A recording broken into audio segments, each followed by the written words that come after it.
Cette terre détient l'héritage de nos ancêtres, Amadou. Je comprends, Papa Moussa. J'en prendrai soin. Promets-moi que tu ne répéteras jamais ce que je vais te dire. C'est la survie de notre famille qui en dépend.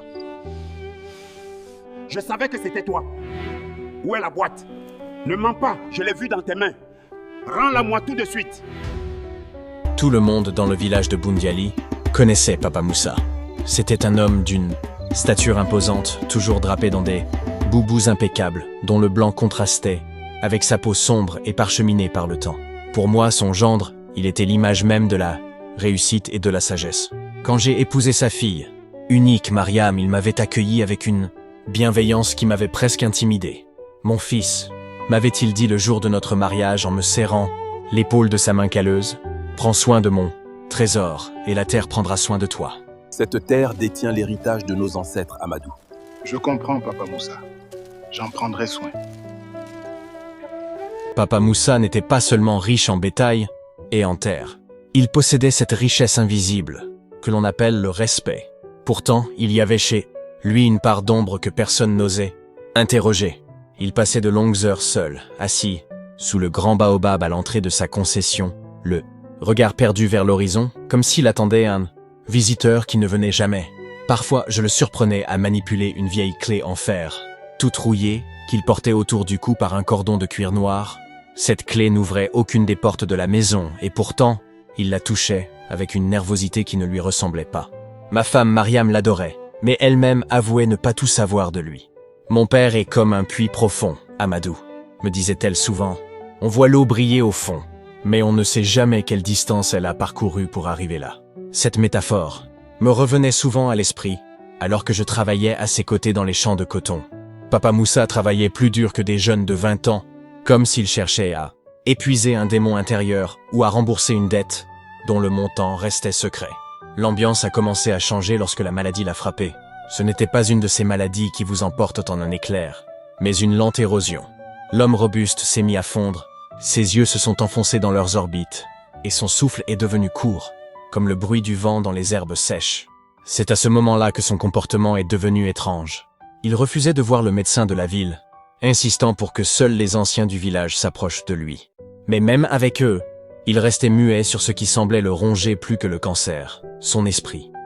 Promets-moi que tu ne répéteras jamais ce que je vais te dire. C'est la survie de notre famille qui en dépend. Une nuit, alors que je veillais sur lui, il s'est réveillé en sursaut, en sueur. Il a attrapé mon poignet avec une force surprenante pour un mourant. « Amadou » murmura-t-il, la voix sifflante, « ne laisse jamais la terre avoir faim. Si elle réclame ce qui lui appartient, rends-le lui. » Je n'ai rien compris sur le moment. Je pensais qu'il délirait. Mais il a pointé du doigt un vieux coffre en bois sculpté qui traînait au pied de son lit depuis des décennies. La clé ne doit pas tomber entre les mains des cupides. Promets-moi. J'ai promis, bien sûr, pour apaiser son agonie. Le lendemain, à l'aube, Papa Moussa s'est éteint. Pourquoi l'avoir pris? C'est trop tôt. Papa Moussa, regarde tes enfants qui souffrent. Le village entier a pleuré. On a organisé des funérailles grandioses, comme il se doit pour un homme de son rang. Mais au moment de laver son corps, la clé de fer avait disparu de son cou. Personne ne l'avait vue. Mariam pensait qu'il l'avait peut-être avalée ou cachée dans son linceul, mais nous ne l'avons pas retrouvée. Le secret venait de descendre dans la tombe avec lui. Du moins, c'est ce que nous croyons tous. Mais dans les villages comme le nôtre, les secrets ne restent jamais enterrés très longtemps. Ils finissent toujours par germer comme de mauvaises herbes après la première pluie. Après l'enterrement, le silence de la maison est devenu pesant. Chaque craquement du bois, chaque souffle de vent semblait porter la voix de mon beau-père. Un soir, alors que je rangeais ses affaires personnelles, je suis tombé sur un document jauni, caché sous le double fond du coffre en bois qu'il m'avait montré avant de mourir. Ce n'était pas un testament classique. C'était une carte, dessinée à la main, représentant une parcelle de terre située à la lisière de la forêt sacrée, un endroit où Papa Moussa nous avait toujours interdit d'aller. En bas de la carte, une seule phrase était écrite en langue locale. « Le sang ne nourrit pas le grain. » C'est là que j'ai compris que la vie de mon beau-père n'était pas le long fleuve, tranquille que tout le monde admirait. Sous la surface de l'homme, respectable se cachait un homme qui avait lutté contre un passé, si lourd qu'il n'avait même pas pu le confier à sa propre fille. Je regardais Mariam dormir, ignorante de tout cela, et je sentais une boule se former dans mon estomac. Devais-je chercher à comprendre, Devais-je honorer sa mémoire en oubliant, ou honorer la vérité en creusant? La curiosité est un poison doux. Ce soir-là, sous la lune pâle de Bundiali, j'ai décidé que j'irais à cette parcelle de terre. Je ne savais pas encore que j'allais ouvrir une porte que papa, Moussa, avait passé 40 ans à essayer de garder fermée. Le secret était en route, et rien, pas même la mort, ne pouvait plus l'arrêter. Le lendemain des funérailles, le village de Bundiali semblait avoir retrouvé un calme de façade. Mais pour moi, chaque battement de mon cœur résonnait, comme le marteau d'un forgeron sur l'enclume. Le document jauni que j'avais trouvé brûlait mes doigts, même lorsqu'il était caché au fond de ma poche. Mariam, encore affaiblie par le deuil, passait ses journées à recevoir les condoléances des tantes et des cousines. Elle ne remarquait pas mon trouble. Ou peut-être pensait-elle que je partageais simplement sa peine. Pourtant, mon esprit était ailleurs. Il était là-bas, à la lisière de la forêt sacrée, sur cette parcelle de terre que papa Moussa appelait la terre stérile. Dans nos régions, la forêt sacrée est un lieu de silence. On n'y entre pas pour chasser, on n'y entre pas pour couper du bois. C'est le domaine des ancêtres. Et papa Moussa, avec toute sa piété apparente, y possédait un lopin de terre. Pourquoi? Je partis vers midi, prétextant une course au marché à bétail. Au lieu de prendre la piste principale, je bifurquais derrière les plantations de manguiers. Plus je m'approchais de la zone indiquée sur la carte, plus l'air semblait devenir lourd, chargé d'une humidité qui ne venait pas de la pluie. Le chant des cigales s'arrêta brusquement. C'était ce genre de silence qui vous fait entendre votre propre respiration, trop forte, trop rapide. La parcelle était là. Contrairement au reste des terres de papa Moussa, verdoyantes et fertiles, ce carré de terre était nu. Rien n'y poussait, pas même une mauvaise herbe. Le sol y était d'un rouge sombre, presque violacé, craquelé comme une vieille peau assoiffée. Au centre, un seul arbre mort dressait ses branches nues vers le ciel, comme les doigts d'un noyé implorant du secours. Je sortis la carte. Le dessin était précis. Un point était marqué d'une croix juste au pied de cet arbre mort. Je commençais à observer les environs. C'est alors que je vis quelque chose, briller faiblement sous une racine apparente. Je m'agenouillai, grattant la terre sèche avec mes mains. Mes ongles se remplirent de cette poussière, rouge, qui semblait tacher la peau, plus profondément que la terre ordinaire. Après quelques minutes, je déterrai une petite boîte métallique, rouillée par les décennies. Mon cœur fit un bond. J'essayais de l'ouvrir, mais elle était scellée par le temps. C'est à ce moment que je me souvins de la clé de fer que papa Moussa portait au cou, celle qui avait disparu au moment de sa mort. Si la clé n'était pas sur son corps, et si elle n'était pas dans la maison, où était-elle? On ne cherche pas ce qui a été enterré avec une prière, Amadou. Je sursautais violemment et me retournai. Un vieil homme, si frêle qu'il semblait fait de brindilles, se tenait à quelques pas de moi. C'était le vieux Bakari, le plus ancien du village. Celui que l'on disait un peu fou parce qu'il parlait aux pierres. Ses yeux, voilés par la cataracte, semblaient pourtant voir clair en moi. « Grand-père, je ne faisais que passer », bafouillai-je en cachant la boîte derrière mon dos. Bakari esquissa un sourire triste. Moussa était mon ami d'enfance. Nous avons grandi ensemble avant qu'il ne devienne le grand lion que vous avez connu. Mais même un lion peut avoir une épine dans la patte qu'il ne peut retirer seul. Tu as trouvé sa boîte, n'est-ce pas? Je baissai la tête, honteux mais dévoré par le besoin de savoir. Qu'est-ce qu'il y a dedans, grand-père? Et pourquoi cette terre est-elle morte? Le vieux s'assit lourdement sur une pierre. Il soupira, un son qui ressemblait au froissement du papier. Cette terre n'est pas morte, Amadou. Elle est en deuil. Il y a 40 ans, avant que ce village ne devienne prospère, il y a eu une grande famine. Les récoltes brûlèrent sur pied, le bétail tombait. Moussa était jeune, ambitieux, et il ne supportait pas de voir sa famille mourir de faim. Il a fait un choix que beaucoup auraient fait, mais que peu auraient pu assumer. Il marqua une pause, ses yeux perdus dans les souvenirs. Il y avait une autre famille ici, les Diallo. Ils possédaient la seule source d'eau qui ne s'était pas tarie. Moussa a négocié. Mais les négociations de famine se terminent souvent dans le sang ou dans la trahison. Le secret que ton beau-père a emporté, ce n'est pas seulement l'origine de sa fortune, c'est le prix qu'il a payé pour que les autres vivent. Je sentis un froid glacial m'envahir malgré la chaleur écrasante. Vous voulez dire que la fortune de papa Moussa est bâtie sur un crime? Bakari se leva avec difficulté. La vérité est un plat que peu d'estomacs peuvent digérer, mon fils. Si tu ouvres cette boîte, tu ne pourras plus jamais regarder ta femme ou tes enfants de la même manière. Tu ne pourras plus marcher dans la concession de ton beau-père sans sentir le sol trembler sous tes pas. Réfléchis bien. Parfois, le silence est le dernier cadeau qu'un mort nous laisse. Le vieil homme s'éloigna lentement, me laissant seul avec la boîte rouillée et l'arbre mort. Le soleil commençait à descendre, étirant de longues ombres noires sur la terre rouge. Je regardais la boîte. Je pensais à Mariam, à sa fierté quand elle parlait de l'honneur de son père. Je pensais à notre vie confortable, à l'argent qui payait les études de nos enfants. Tout cela était-il un mensonge? Je rentrais à la maison alors que l'obscurité tombait.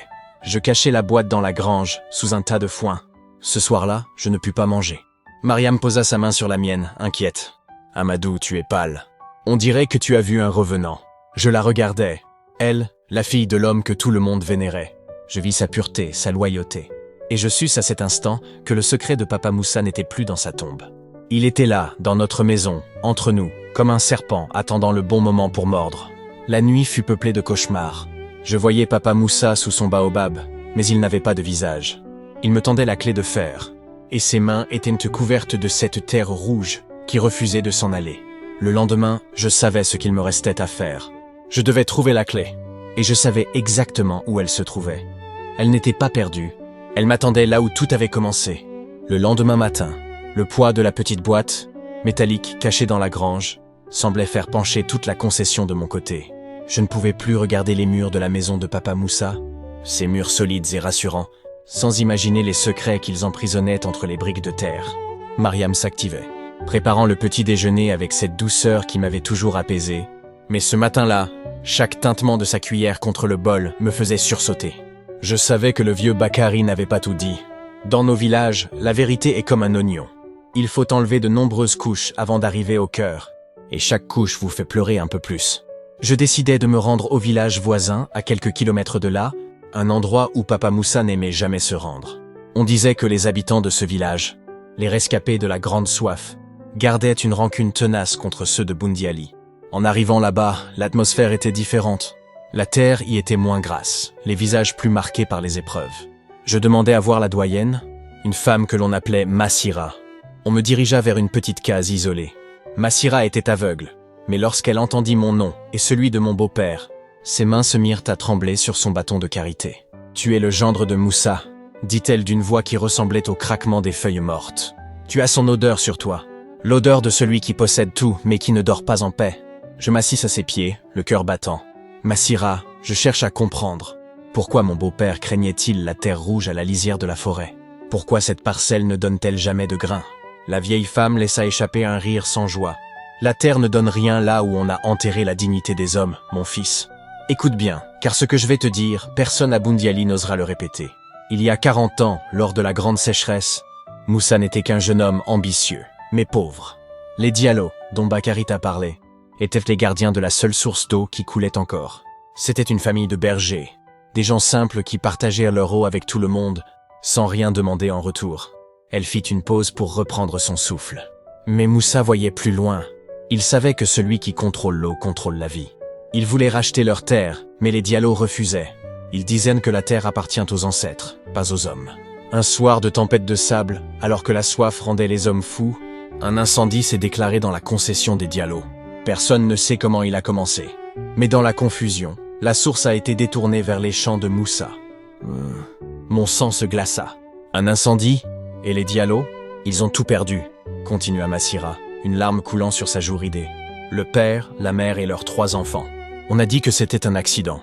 Mais le lendemain, Moussa présentait des papiers signés, disant que les Diallo lui avaient vendu leur terre, juste avant le drame en échange d'un départ vers le nord. Personne ne les a jamais... Revis. Étrangement, c'est à partir de ce jour-là que Moussa a commencé à devenir riche. Ses champs étaient les seuls à rester verts. Mais il y avait ce carré de terre rouge, là où la maison des Diallo avait brûlé. Moussa a essayé d'y planter tout ce qu'il pouvait. Mil, maïs, coton, rien. La terre rejetait tout. Je restais silencieux, terrassé par l'horreur. L'homme que j'admirais, celui qui présidait les conseils de village, celui qui donnait aux pauvres chaque vendredi, avait bâti son empire sur les cendres d'une famille entière. Sa générosité n'était pas de la bonté, c'était une tentative désespérée d'acheter son pardon auprès de Dieu et des hommes. « Et la clé ?» demandai-je d'une voix étranglée. Cette clé de fer qu'il portait au cou? Massira pencha la tête. La légende dit que le père Diallo, avant de mourir, a verrouillé son coffre d'honneur et a jeté la clé au visage de Moussa en disant « Garde cette clé. Elle n'ouvre pas seulement mon coffre, elle verrouille ton âme. Le jour où tu la perdras, ton secret sortira de terre. » Moussa l'a porté toute sa vie, de peur que quelqu'un d'autre ne la trouve et ne découvre ce qu'il y avait dans le coffre. Les vrais titres de propriété que les Diallo n'avaient jamais signés. Je compris tout en un instant. La clé n'avait pas été volée. Elle n'avait pas disparu. Papa Moussa, sentant sa fin venir, avait voulu se débarrasser de son fardeau. Mais il n'avait pas eu la force de détruire les preuves. Il les avait enterrées, espérant que la terre les garderait. Je rentrais à Boundiali comme un automate. Le soleil se couchait, et les ombres des arbres ressemblaient à des silhouettes qui me pointèrent du doigt. En arrivant dans la grange, je sortis la boîte métallique. Maintenant que je savais, je n'avais plus besoin de la clé pour deviner son contenu. Pourtant, je savais qu'il me fallait une preuve physique pour décider du sort de ma famille. Soudain, j'entendis un bruit de pas derrière moi. Je sursautai et cachai la boîte sous ma chemise. C'était Mariam. Elle me regardait avec une expression que je ne lui avais jamais vue. Un mélange de tristesse et de lucidité. « Tu es allé voir Massira, n'est-ce pas ?» demanda-t-elle doucement. Je restais bouche bée. « Tu savais ?» Mariam s'approcha et posa sa tête contre mon épaule. On ne vit pas 20 ans dans l'ombre d'un homme, comme mon père sans remarquer les fissures. Je savais qu'il y avait une tache sur notre héritage, mais j'avais trop peur de savoir laquelle. Maintenant que tu le sais, Amadou, que vas-tu faire? Est-ce que nous allons continuer à manger le fruit d'un arbre dont les racines sont trempées dans le sang, ou est-ce que nous allons tout perdre pour redevenir dignes? Ces paroles tombèrent comme des pierres dans une mare tranquille. La leçon de vie commençait à se dessiner. La richesse peut se transmettre, mais la culpabilité aussi, à moins que quelqu'un n'ait le courage de briser la chaîne. Je dois ouvrir cette boîte, Mariam. Mais pour cela, il me faut la clé. Elle tendit la main et ouvrit sa paume. Là, luisant faiblement sous la lune, se trouvait la clé de fer rouillé. Je l'ai retirée de son cou juste après son dernier souffle, avant que les laveurs de mort n'arrivent. Je savais qu'un jour, tu viendrais me poser la question. Le moment de vérité était arrivé. Le secret des Diallo, le secret de Papa Moussa, et l'avenir de notre propre lignée allait se jouer dans les prochaines minutes. La petite lampe à pétrole, posée sur le sol de la grange, projetait des ombres, dansantes sur les visages de Mariam et moi. Le silence de la nuit de Boundiali était interrompu seulement par le cri lointain d'une chouette. Mariam tenait la clé de fer dans sa main tremblante. Elle ne me regardait pas. Ses yeux étaient fixés sur la boîte métallique, rouillée que j'avais posée sur une vieille caisse en bois. Mon père disait toujours que l'honneur est comme un vêtement blanc. Une seule tache suffit à le gâcher, murmura-t-elle. Je ne pensais pas que la tache de sa propre vie était si sombre, Amadou. Je pris la clé. Elle était froide, d'un froid qui semblait venir du fond de la terre. Je l'insérai dans la serrure de la boîte. J'eus besoin de forcer, de lutter contre la rouille et le temps, comme si la boîte elle-même refusait de livrer son contenu. Soudain, un déclic sec retentit. Le couvercle grinça et s'ouvrit. À l'intérieur, il n'y avait ni or ni bijoux. Il y avait des liasses de vieux papiers jaunis, attachés par une ficelle de raffia, et une petite bourse en cuir contenant de la terre, cette fameuse terre rouge de la parcelle maudite. Mais ce qui attira mon regard, ce fut un document officiel, portant le sceau de l'administration coloniale de l'époque, et une lettre manuscrite, écrite d'une main tremblante mais décidée. Je dépliai le document. C'était le véritable titre de propriété de la source, d'eau et des terres environnantes. Il était au nom de Bakary Diallo et de ses héritiers. En bas de la page, là où aurait dû se trouver la signature de la vente à Papa Moussa, il n'y avait rien. À la place, une note signée par un ancien greffier de la ville. Voisine expliquait que la transaction n'avait jamais été finalisée car le vendeur avait disparu, dans des circonstances tragiques avant la signature. Papa Moussa avait donc falsifié les registres du village en prétendant que la vente était faite, profitant du fait que les Diallo n'étaient plus là pour contester. Toute sa richesse, chaque sac de coton vendu, chaque bœuf acheté, découlait de ce vol initial. Mariam s'effondra sur un sac de grains, le visage caché dans ses mains. Tout ce que nous avons, nos vêtements, les études des enfants à la capitale, la dot que tu as payée pour moi, tout cela vient d'un crime, Amadou. Nous vivons dans le vol depuis 40 ans. Je lus ensuite la lettre. C'était la confession de Papa Moussa, écrite sans doute quelques mois avant sa mort, quand il sentait que le ciel commençait à peser trop lourd sur ses épaules. À celui qui ouvrira cette boîte, sache que le succès sans justice est une prison dorée. J'ai voulu sauver ma famille de la faim, mais j'ai affamé mon âme. Chaque nuit, j'entends le crépitement de l'incendie chez les Diallo. Je n'ai pas allumé le feu de mes mains, mais je n'ai rien fait pour l'éteindre, car je convoitais leur source, que celui qui me succède choisisse, porter ma chaîne ou libérer la terre. Le choc fut brutal. Papa Moussa n'était pas l'assassin direct, mais il était le complice silencieux du destin. Il avait laissé une famille périr pour s'emparer de leur trésor, et il nous avait légué ce fardeau. Soudain, nous entendîmes des voix dehors. Le conseil des anciens, alerté par l'agitation inhabituelle autour de la concession depuis l'enterrement, s'était réuni. Le frère cadet de Papa Moussa, l'oncle Tidiane, entra dans la grange.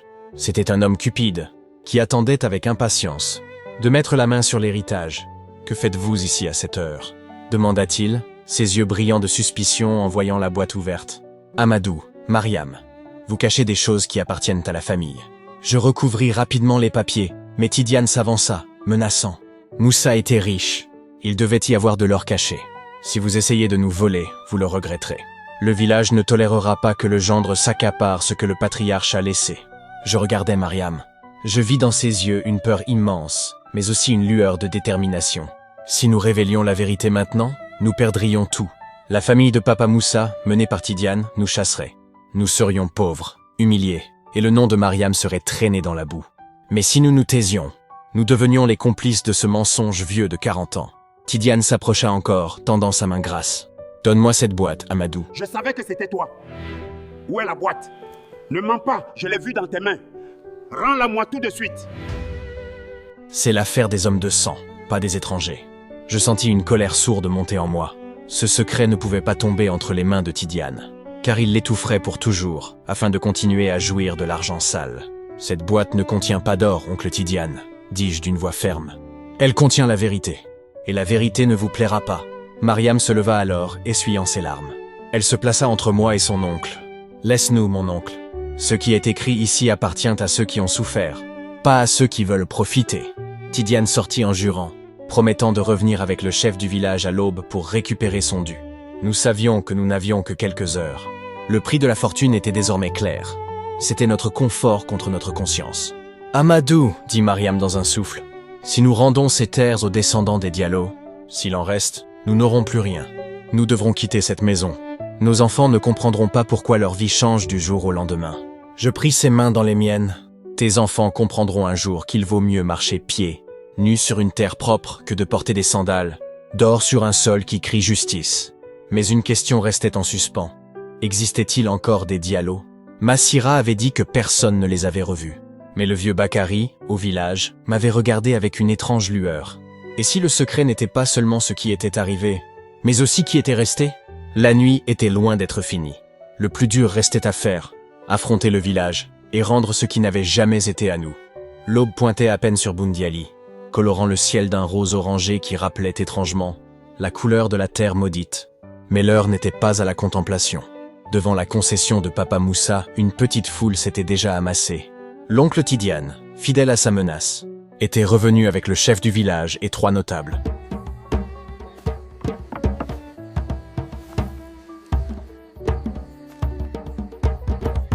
Ils exigèrent de voir le contenu de la boîte, convaincus qu'Amadou cachait un trésor de pièces d'or. Je sortis sur le perron, tenant la boîte métallique d'une main et la main de Mariam de l'autre. Elle tremblait, mais elle gardait la tête haute. Le chef du village, un homme juste mais strict, s'avança. « Amadou, mon fils, dit-il, le village n'aime pas les secrets qui divisent les familles. Si ton beau-père t'a confié un bien, il appartient à ses héritiers. Pourquoi refuses-tu de le partager ?» Je regardais Tidiane, dont les yeux brillaient de cupidité, puis je regardais la foule. Je savais que ce que j'allais dire allait détruire le confort de ma femme et l'avenir tranquille de nos enfants. Mais je savais aussi que le fantôme de papa, Moussa, ne nous laisserait jamais en paix si nous gardions ce fardeau. « Ce que cette boîte contient n'est pas de l'or, » dis-je d'une voix qui porta jusqu'au bout de la place. « Elle contient une dette que papa, Moussa, a contractée il y a 40 ans et qu'il n'a jamais pu rembourser. » Un murmure parcourut la foule. Je sortis les papiers jaunis et le titre de propriété original des Diallo. Je racontais tout, la famine, la source d'eau détournée, l'incendie suspect et le vol des terres sous couvert de faux papiers. À mesure que je parlais, le visage de Tidiane se décomposait, passant de la colère à la honte, tandis que le chef du village baissait les yeux, comme s'il se souvenait soudain de détails qu'il avait préféré oublier pendant des décennies. « Ces terres, cette maison où nous nous tenons, et même le bétail dans les enclos ne nous appartiennent pas, continuai-je. Tout appartient aux héritiers de la famille Diallo. »« Mais les Diallo sont morts !» hurla Tidiane. « Il n'y a plus personne. Tout cela revient à la famille de Moussa par la force du temps. » C'est alors qu'une silhouette frêle fendit la foule. C'était le vieux Bakary, celui que tout le monde prenait pour un fou. Il s'avança jusqu'au milieu du cercle, s'appuyant sur son bâton. Il regarda Mariam avec une tendresse infinie, puis se tourna vers le chef. « Les Diallo ne sont pas tous morts, » dit Bakary d'une voix claire. « Ma sœur, la plus jeune des filles Diallo, a survécu à l'incendie. Moussa l'avait trouvée cachée derrière un rocher, les poumons brûlés par la fumée. Pris de remords, il l'a emmené loin d'ici, dans un couvent de sœurs à la ville, et a payé pour son silence et son éducation toute sa vie. Le silence devint si lourd qu'on aurait pu entendre une fourmi marcher sur le sable. Bakary continua. Cette femme est morte il y a 10 ans, mais elle a laissé un fils. Ce fils n'est autre que le jeune instituteur qui enseigne à vos enfants à l'école du village voisin. Moussa l'a fait venir ici, l'a protégé dans l'ombre, sans jamais oser lui dire qui il était vraiment. Mariam lâcha ma main et s'approcha du vieux Bakary. « Pourquoi mon père a-t-il fait ça, grand-père? Pourquoi vivre dans le mensonge s'il voulait aider ?»« Parce qu'il aimait son honneur plus que la vérité, mon enfant, » répondit Bakary. « Il voulait réparer le mal sans perdre son rang. Mais on ne peut pas laver une tache de sang avec de l'eau sale. » Le chef du village prit les papiers des mains d'Amadou.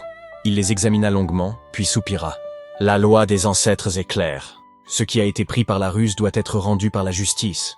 Amadou, Mariam, si vous rendez tout, vous redeviendrez plus pauvre que le plus pauvre des villageois. Êtes-vous prêt à cela ?» Mariam regarda notre maison, ses beaux meubles, ses parures. Elle pensa à son père, cet homme qu'elle croyait parfait. Puis elle se tourna vers moi et esquissa un sourire triste mais libéré. « Mon père a emporté son secret dans la tombe, dit-elle. Mais il nous a laissé la clé pour nous en libérer. Je préfère dormir sur une natte, avec une conscience pure, que sur un lit de plumes, avec un cœur lourd. Nous rendons tout. » Le sacrifice fut total. En une semaine, la famille de l'instituteur, le dernier des Diallo, fut rétablie dans ses droits. Amadou et Mariam quittèrent sa grande concession pour s'installer dans une petite case en terre, à l'autre bout du village. L'oncle Tidiane, furieux, quitta Boundiali sous les moqueries, incapable de supporter la honte. Étrangement, la vie d'Amadou et Mariam ne devint pas malheureuse. Au contraire, pour la première fois depuis des années, la parcelle maudite à la lisière de la forêt se mit à changer. Après la première pluie qui suivit la restitution des terres, de petites pousses vertes commencèrent à sortir de la terre rouge, là où rien n'avait poussé pendant 40 ans. Le secret était sorti de la tombe, et en sortant, il avait guéri la terre. La leçon de cette histoire est simple. La richesse acquise par l'injustice est une chaîne que l'on lègue à ses enfants. Seule la vérité, aussi douloureuse soit-elle, possède le pouvoir de briser ces chaînes et de rendre à une lignée sa véritable dignité. Il vaut mieux construire une petite case sur la vérité qu'un palais sur un mensonge, car le palais finira par s'écrouler, mais la vérité restera éternelle. Si l'histoire t'intéresse, alors faut t'abonner sur notre chaîne, l'histoire de la sagesse africaine, pour avoir plus d'histoires. Merci d'avoir suivi jusqu'à ici, on se retrouve pour la prochaine fois. N'oublie pas, écrire en commentaire depuis où tu nous suivres, merci.